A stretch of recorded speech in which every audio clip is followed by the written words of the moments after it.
નમસ્કાર ખેડૂત મિત્રો, હું રજનીકાંત સેંજરિયા રેખાબેન નર્સરીમાંથી આપનું હાર્દિક સ્વાગત કરું છું.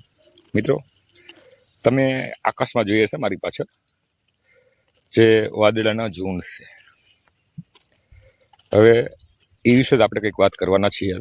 તો મિત્રો, તમે અમારી ચેનલમાં પહેલી વાર હોય તો અમારી ચેનલને લાઈક કરો, શેર કરો અને સબસ્ક્રાઈબ કરો, જેથી આપણા આવા મિત્રોને અમુક વિચારોનો લાભ મળે અને એને પણ ઉપયોગી થઈ પડે.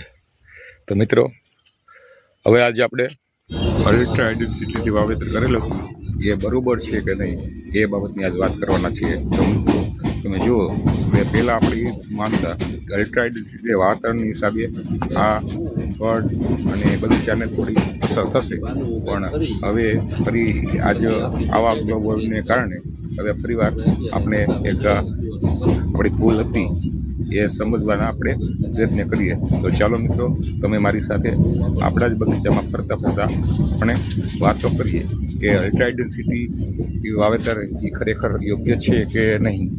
એ માટે આપણે જોઈએ અને એના કારણો પણ જાણીએ.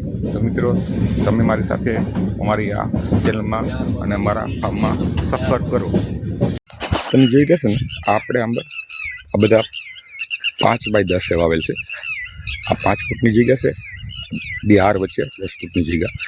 તો મિત્ર, સમય જતાં ઘણી વખત આપણા વિચારનું પરિવર્તન થતું હોય છે કે આપણે આ કર્યું બરાબર કે નહીં. એવું જ કંઈક મારે બન્યું.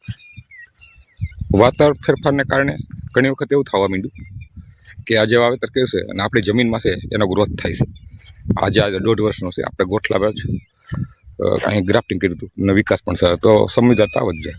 જ્યારે આવું વાતાવરણ હોય ત્યારે એમ થાય કે વાવાઝોડા વરસાદને કારણે આપણે જે વાવેતર કર્યું છે ને સારું છે, કારણ કે આ બગીચો હંમેશા નીચો રહેવાનો છે, નાનું કટિંગ કરવાનું હોય અને સમય જતાં નીચા બગીચામાં પવન ઓછો લાગે એટલે ફ્રૂટની માત્રા છે એ ખરે નહીં.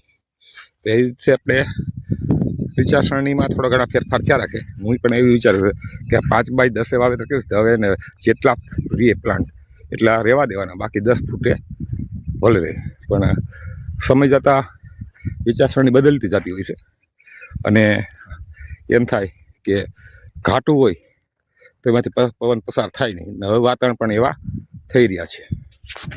તો હવે એવો વિચાર કરીએ છીએ કે જે આ ખાલા છે, ખાલામાં પણ આપણે આંબા નાખી દઈએ, અમુક સમય પછી એને કાઢી નાખીએ તો પણ ચાલે ખરું. જે જમીનનો પ્રકાર, પછી ડાળાની ક્વોલિટીનો પ્રકાર, આ બધાએ અલગ અલગ ડિપેન્ડ હોય છે. તમે જોશો કે આ હાર છે ને એકદમ ગ્રોથવાળી છે, બરાબર, અને આંબા ટેકા પણ વધુ છે. તો એનું કારણ કે એના જે ગોઠલા હતા એ પણ સારા હશે અને એ પણ ડાળા ચડાવવામાં આવ્યા એ પણ સારા, બરાબર. તો અમુક વિસ્તારમાં એવું છે કે આગળ જોઈએ તો આમાં ખાલા વધુ દેખાય છે આગળ જે આ જોઈએ તો, કારણ કે આની અંદર ચોમાસાની અંદર જે પાણીનો છે એ ભરાવો રહેશે અને ઉપરથી આ બધું પાણી છે એ અહીંયા આવે, એટલે સતત ને સતત ભીનું રહેવાથી આની અંદર ફૂગ લાગે છે અને એનો વિકાસ ઓછો થાય છે. અને આ જે ખાડિયા જેવો વિસ્તાર છે એમાં પણ એ જ પ્રશ્ન ઊભો થાય કે જે પાણી જ્યારે ભરાઈ રહીએ તો એ પ્રશ્ન ઊભો રહેશે. એટલે ઘણી વખત અલ્ટ્રા આઇડેન્ટિટીના બગીચા છે ને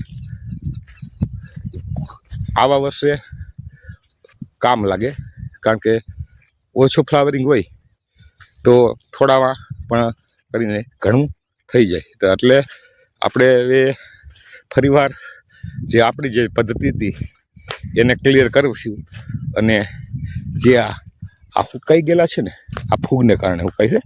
જો તમે જુઓ ને તો બધા કમ્પ્લીટ થઈ ગયેલા હોય છે, પણ પાણી અહીં આવે છે એને હિસાબે આ આંબા છે એનો હવે વિકાસ થાય નહીં. અહીંથી બધા આંબા છે ને એ ફૂગને કારણે જતા રહીએ.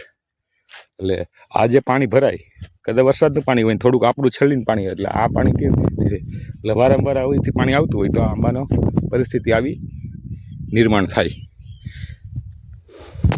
સિટીના જે આ બગીચા છે એની અંદર આપણે આમ જોઈએ તો નુકસાની ન ગણાય કાંઈ, કે કોઈ વર્ષે ફ્લાવરિંગ ન આવે અને થોડું ઘણું આવે. આ વર્ષે બહુ ઓછું આવ્યું છે અને આવ્યું એ ઝાકરમાં ખરી ગયું. તો ઓછા ફળ હોય તો આ નજીક નજીક જે પ્લાન્ટ હોય એમાંથી આપણે એનો બેનિફિટ મળતો રહીએ. આ છે સોનપરી 2.5-3 વર્ષના ઝાડા છે. આપણે અહીંયા જ ગ્રાફ્ટિંગ કર્યું હતું, વારે વારે દોરાતા છે. છતાં આમાં આગળના ભાગમાં ફ્લાવરિંગ છે અને અહીંયા ફ્લાવરિંગ હતું, એક ફ્રૂટ દેખાય છે અહીંયા. બાકી આવતા વર્ષે થાય એવી શક્યતાઓ છે. અને ઘણાની કે છે એ મને ફોન હોય છે કે સોનપરી છે 71 વર્ષે, પણ આપણા બગીચામાં જોઈશું એટલે આપણે ખબર પડશે. એટલે મિત્રો, આપણું મૂળ કારણ વાત એ હતી કે અલ્ટ્રા ડેન્સિટીથી વાવેતર કર્યું હોય તો એનો ફાયદો કે ગેરફાયદો. તો મારા ધારણા મુજબ એનો ફાયદો છે, કારણ કે આપણે આ જે આ છે ને એ ડાળા આપી દીધેલા છે, એટલે એનું આપણે કટિંગ નથી કર્યું. અને ડાળા લઈ જાય પછી આપણે એને કટિંગ કરી દઈએ એટલે આંબાનો શેપ સારો એવો આવી જાય અને એનાથી અંદર ફૂટે. કારણ કે એક વખત આમાં ડાળા લેવાઈ ગયા, ડાળા લીધા પછી શું પરિણામ છે હું તમને બતાવું. હજી કદાચ મહિનો નથી થયો અને ડાળા લીધા એના, એટલે એમાં રિઝલ્ટ તમને બતાવું. તો જેમાંથી ડાળું લીધું તેની ફૂટ પણ કેવી આવી છે એ આપણે જોઈએ. તો માનો કે આ જ આંબો છે, તો આંબામાંથી અહીંથી ડાળું લીધેલું છે, જે દેખાય છે ને, બરાબર. તો જે આ ડાળું લીધેલ છે, થોડોક હાથ આડો આવે છે, થોડોક તડકાને કારણે કંઈ અહીંથી ડાળું લીધેલું છે, બરાબર. તો એની ફૂટ તમે જુઓ તો આ 1, 2, 3 અને 4 આ જૂની હતી છે. હવે આ ડાળું પણ ક્લિયર થઈ જાય, બરાબર. એટલે આ પણ થઈ જાય ને આ બધા ડાળા હજી કૂણા છે એટલે થોડાક દિવસમાં બધા કમ્પ્લીટ થઈ જાય એટલે અહીંયાથી એ કલમ વારવા લાયક થાય છે. અમુક આમાં થઈ ગયા છે, થોડાક ઝીણા છે, અને અમુક આંબામાં ફ્રૂટ છે પણ એ તમે જુઓ તો સારું એવું છે. હવે આનું કેવું રિઝલ્ટ આવશે એ આપને હવે ખબર પડશે. જો માલ દેનાર જે આંબો છે ને એ દેખાવમાં સારો ન હોય, બરાબર. એટલે આ આવી પરિસ્થિતિ છે. અને ઝાકર ને ભેજ ને વાતાવરણને કારણે આનું ખરણ પણ થાય. જેટલી ટકે એટલી આપણા હાથની વાત નથી, આ ઈશ્વરની આપેલું છે અને ઈશ્વર આપશે, એને ઉપર આપણે નિર્ભર રહેવાનું છે. તો જોઈએ તો આમાં આંબા પ્રમાણે એના ગજા પ્રમાણે ફ્રૂટ સારું છે ને ઓછા ફળ રહે તો આમાં સારા ફળ થશે.